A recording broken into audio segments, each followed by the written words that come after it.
Ladies and gentlemen, and now please be ready for the first keynote session today event.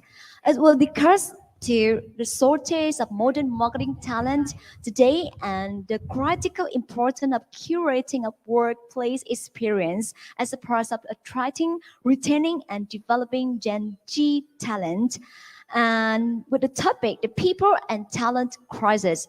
Please together with me to welcome on the stage by a big applause, Mr. Soames Hines, CEO Ogilvy, and Mr. Daan van Rossum, CEO Dreamplex for the topic, the people and talent crisis. Give a big applause to welcome them on the stage. Good morning. Morning. Right. Can we have... That's us. Right. Excellent, excellent. Good morning. Thank you very much. And welcome to the MMA.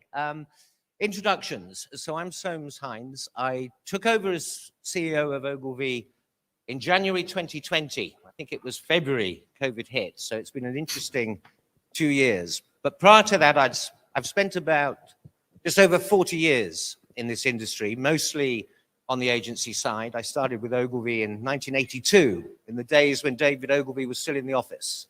But then I moved to Asia in about 1990, so I spent most of my career here, Singapore, China, Hong Kong, Vietnam twice, my second time here. But the 2.5 years that I've been here have flown by, and I have to say it's the most exciting time of my career. It feels like the early days of China when there was so much opportunity and potential in the market. So I'm delighted to be here, and I'm delighted to be working alongside some great people, including partners like Daan. Thanks, Soames. So good morning, everyone. I'm Daan. I spent about 15 years in marketing, 10 years of which with Ogilvy, which is where I met Soames. So I started with Ogilvy in Amsterdam, which is where I'm from originally, and then moved with them to New York, Chicago, Singapore, where I had a regional role, and then finally landed in Vietnam. And then a few years ago, said goodbye to the marketing world and started focusing really on people, which is the topic that we're going to be talking about today.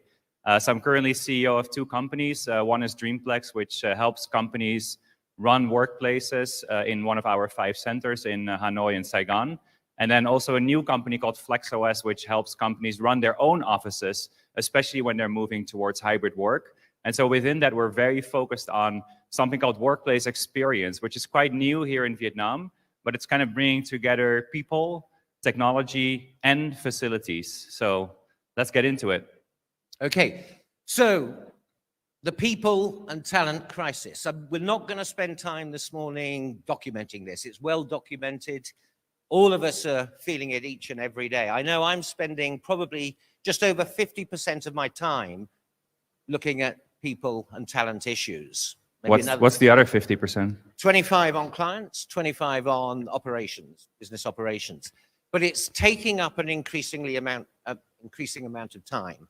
And it is a very, very serious issue. I think it's probably the most fundamental issue that we have to address as an industry here in Vietnam if we're going to succeed. What we want to do today is really prompt a discussion around this. How do we solve for this crisis here in Vietnam? What do we do? And in doing so also, as Jessica and Douglas said at the beginning, what role can the MMA play in helping that? So any feedback is greatly appreciated. But without further ado, let's kick off. The assertion that we're making, and I think this is absolutely critical that we have an understanding of this, is that as the world of modern marketing becomes much more complex and much more competitive, the only survivors are going to be those companies that win the battle for talent, for capability, and for what I call cultural advantage. And I think cultural advantage is critical.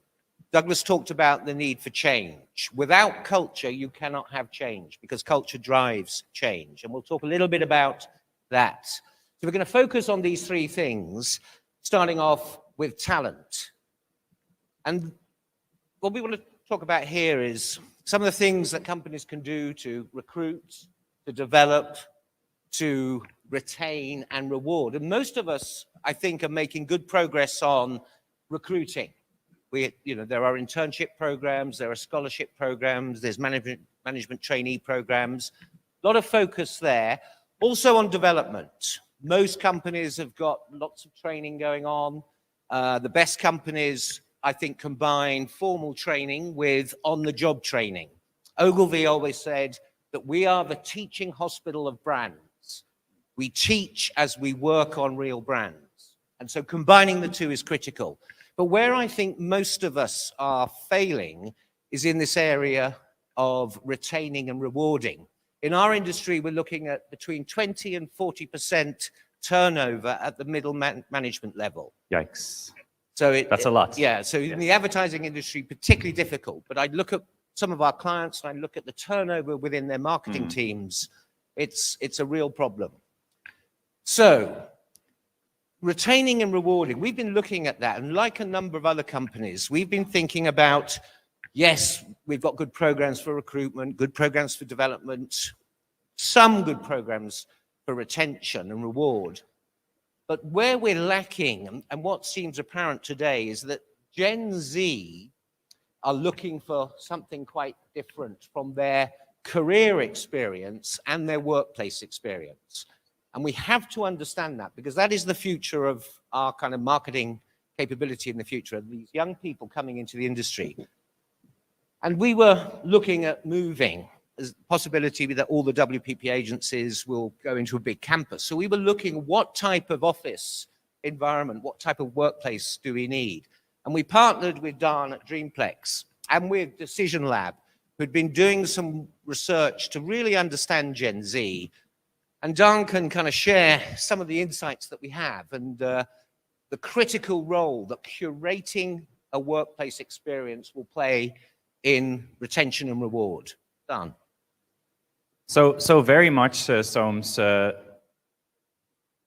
very much like how every good marketing campaign starts with a great insight. It's very much the same for workplace experience, right? You really need to understand the person that at the end of the journey gets to experience the workplace. So as Soames just mentioned, we partnered with Decision Lab, Mr. Aske over there, who, by the way, doesn't have COVID.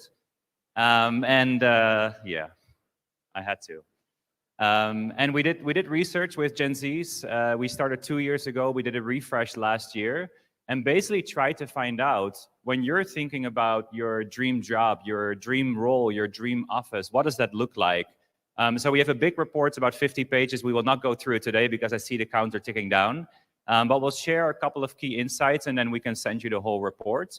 But basically it comes down to a couple of things where Gen Z really is quite different than the other generations, which is the job itself. So what do you do and why, your motivation, the ways of working. So how do you actually work within the company?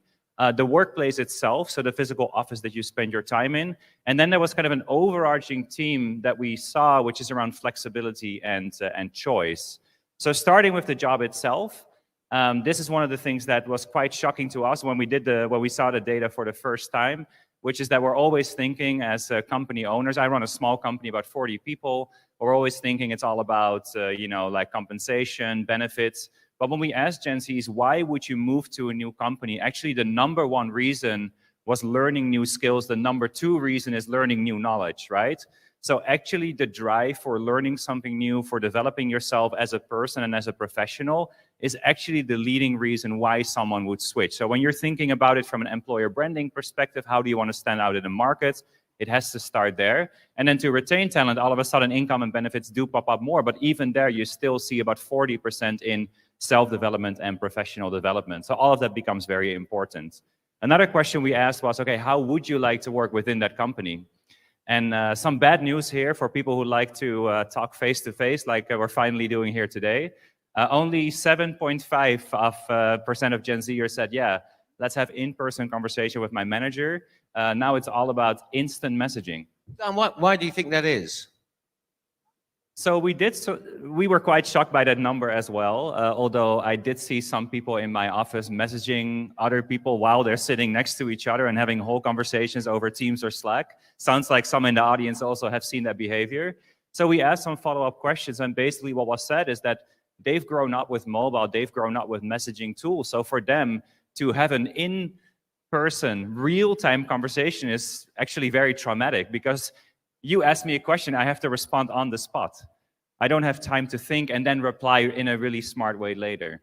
So that's why there's a big prevalence for instant messaging. And that raises a question. Although it's important to understand what Gen Z want, as a parent of a Gen Z myself, isn't always what's best for them.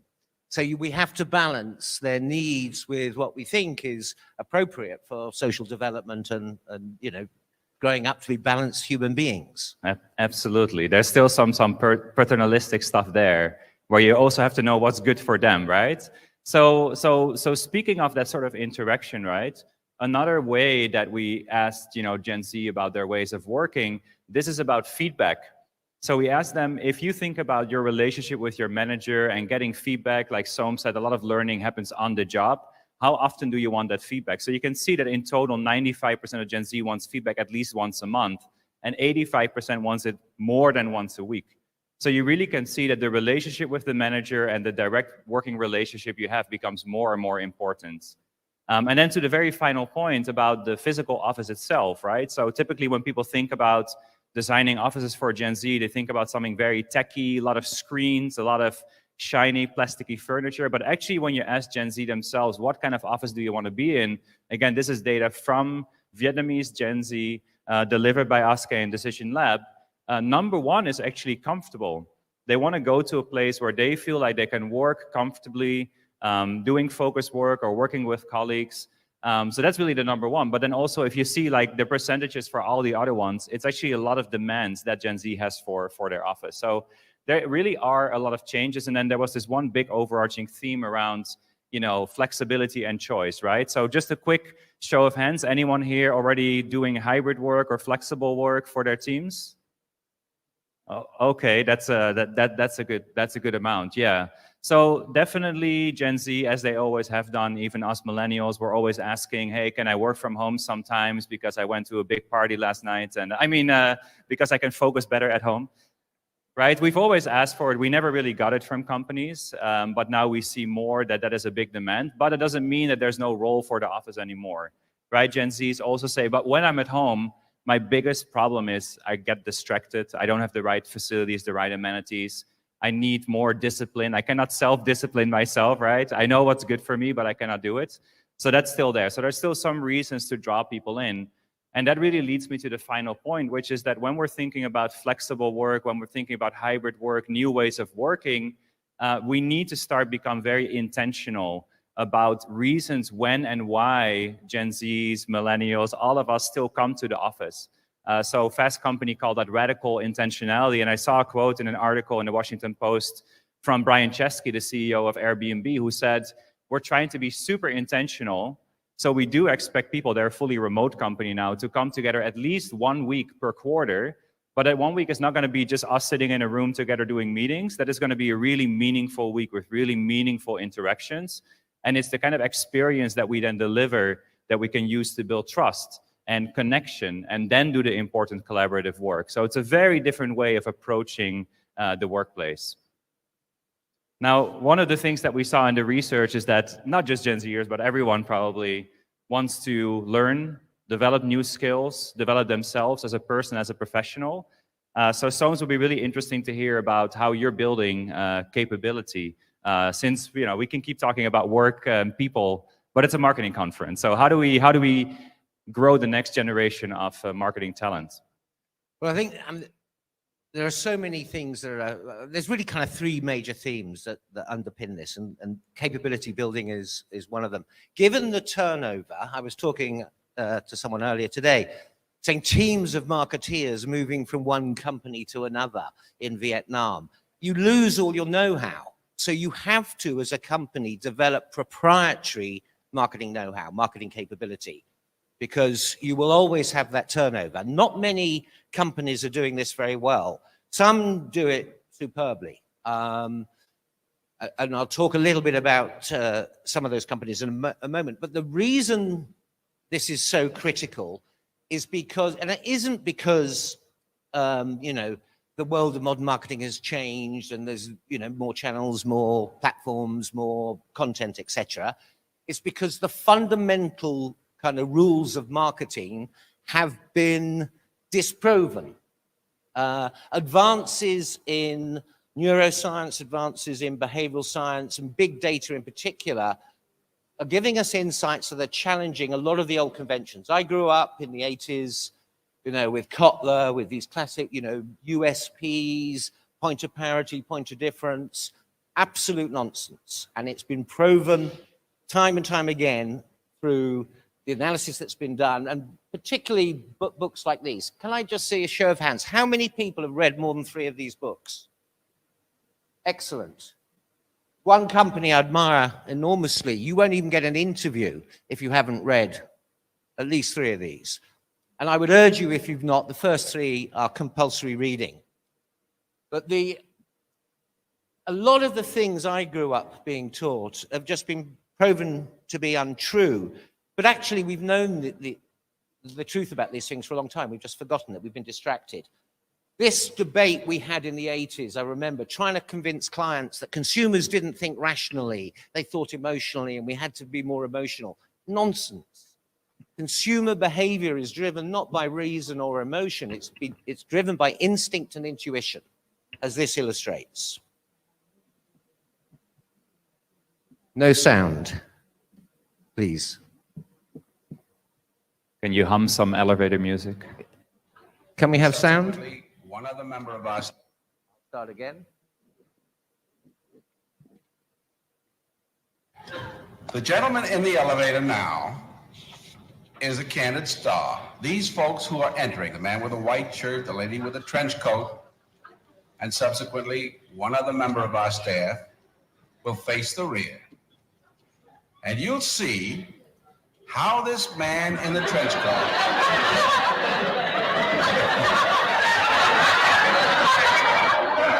tries to maintain his individuality, but little by little,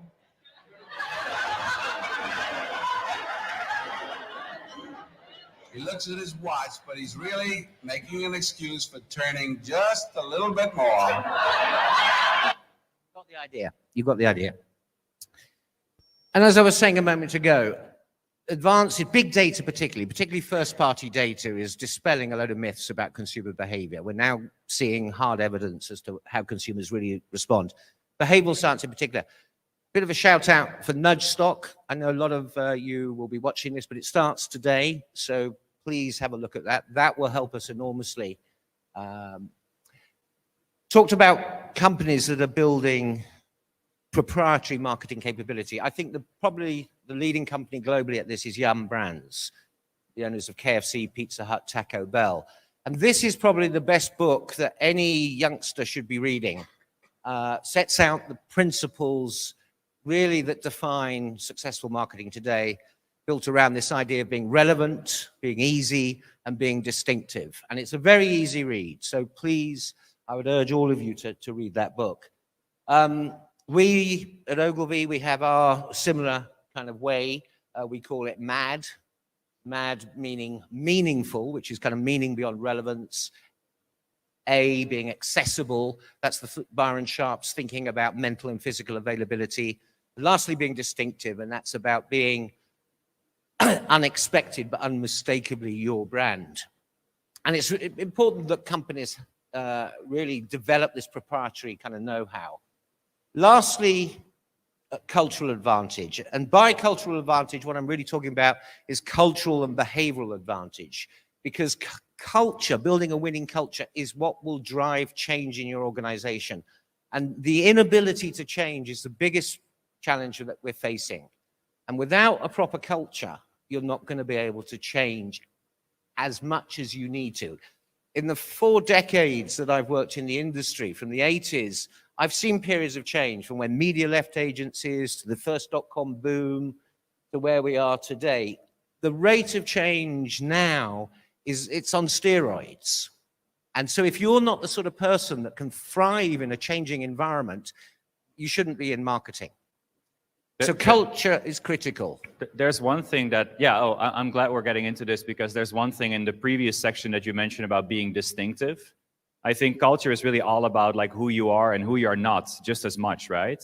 and then being able to propagate it into your entire organization. So in our field, talking to a lot of chief people officers, they've all seen this note from Elon Musk who said, you have to come into the office a minimum 40 hours per week.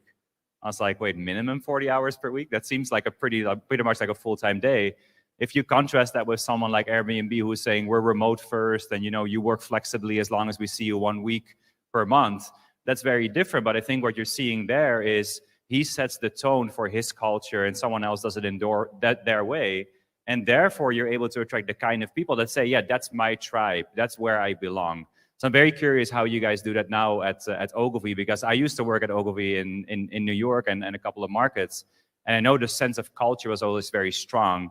So how are you doing it now since the landscape has changed so much? Well, we look at it in 4 ways: vision, beliefs, values, and then the actions that you take. And with vision, I see a lot of company visions that are not meaningful enough, particularly for Gen Z, but above made all, up in a boardroom, maybe? Yeah. Brainstormed? But not participative, and that's the critical thing.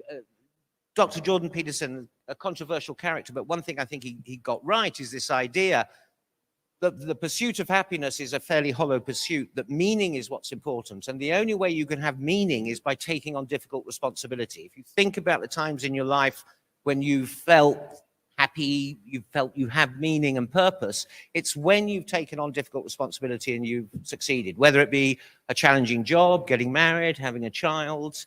Taking on responsibility is critical. So a vision has to be participative. Everybody in the organization has to own their part of that plan and take responsibility for it. So have you got a vision that is participative and meaningful? When it comes to beliefs, these are very important because they drive our behaviors. They shape our mindset. You could have a number of beliefs. A useful kind of 4 buckets for you would be to think about your beliefs in relation to your people, your company, your customers, your industry, and your product. And at Ogilvy, we used David Ogilvy. We went back to our founder to see what beliefs would really help us in those 4 buckets. See this Russian doll of mine? It's my favorite doll. It contains a secret of success in advertising management, agency management. It's a big one on the outside. I'm going to undo it. Inside there's a smaller one, and then a smaller one. We get down, smaller and smaller and smaller and smaller. This is a little dwarf doll. And inside there's a message. And I'm going to read it to you. Listen. If each of us has someone smaller than we are, we shall become a company of dwarfs. But if each of us has someone bigger than we are, we shall become a company of giants. Those inspired the beliefs that we have in relation to our people, company, clients, industry, and work. And each of those is printed on the back of one of these Russian dolls that you see. When it comes to when it comes to values, often I see a list of, very positive words, but it's just as important in your organization that you say what you stand against. The people who contribute most in our business have a marvelous quality of enthusiasm, gusto, infectious gusto. Are you a hard worker? There's a saying in Scotland that hard work never killed a man. I can't stand lazy people. If you work twice as hard as the person in the next office, you will achieve 5 times as much and climb the ladder like a bat out of hell. I also hate toadies. People who suck up to their bosses and bully people at lower levels. I don't like office politicians or liars. I don't like poachers or crybabies or buck passers. I admire people with guts under pressure, resilience in adversity, imagination, curiosity, grace, human kindness, and intellectual honesty. I love people who make me laugh. Very clear. Very clear. Very clear. So at Ogilvy, I think we're very clear about what our beliefs are, what our values are. And lastly, just to end, you then have to take actions to identify, recognize, celebrate, and reward those behaviors, that mindset that you're trying to encourage as an organization. So recognition culture is critical. Jan will talk later on today in the conference about recognition culture. And we have, we use the Russian dolls as awards. We have our Boomerang Award for those people that return to Ogilvy. So all of these things, making sure that you're living and breathing culture. So there we have it. If we're going to survive, we've really got to focus on these three things: talent, capability, and above all, building cultural advantage. Thank you. Thank you.